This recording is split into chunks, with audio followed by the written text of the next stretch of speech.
fond, ce qui définit votre valeur, ce n'est ni le chaos qui peut régner autour, ni ce que les autres peuvent penser. C'est déterminé par vos actes, les choix que vous faites, votre volonté de faire le bien, surtout quand c'est difficile. Être stoïque aujourd'hui, au XXIe siècle, ça veut dire être reconnu non pas pour les compliments ou l'approbation qu'on peut recevoir, mais pour la solidité de votre caractère et pour des actions qui en disent long bien plus que les mots. Alors, allons-y, en laissant de côté ce qui est négatif et en mettant l'accent sur ce qui a vraiment de l'importance.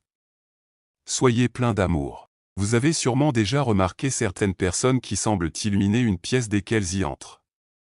C'est comme si elles dégageaient une énergie qu'on ne peut pas ignorer.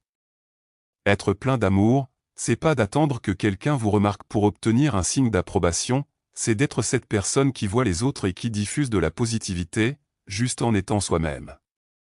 Imaginez si nous choisissions tous d'être des sources de gentillesse, d'offrir du soutien.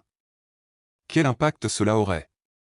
Marc Aurèle a souligné l'importance de faire le bien pour se sentir bien. C'est simple mais extrêmement puissant. En diffusant de l'amour, en prenant soin des autres, créez un effet boule de neige. Vous devenez la personne que tout le monde veut côtoyer, non pas parce que vous cherchez l'attention, mais parce que vous offrez quelque chose de précieux. Votre affection, votre temps, votre compréhension. Parlons de la vraie vie. Ce n'est pas toujours du soleil et de l'arc-en-ciel. On fait face à des défis, on est mis à terre, et parfois, il semble plus facile de se fermer au monde.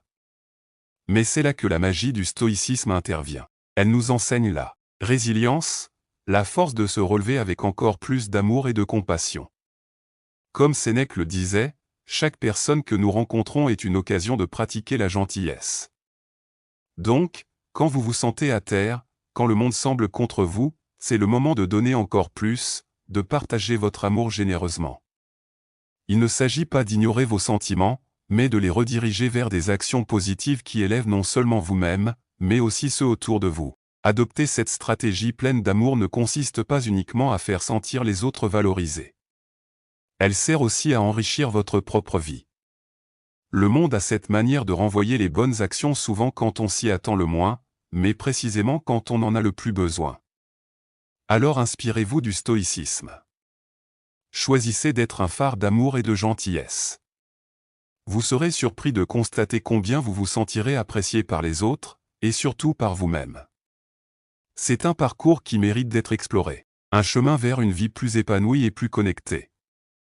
Et vous n'avez pas besoin d'attendre pour commencer ce voyage aujourd'hui. En parlant d'amour, pourquoi ne pas étendre cet amour?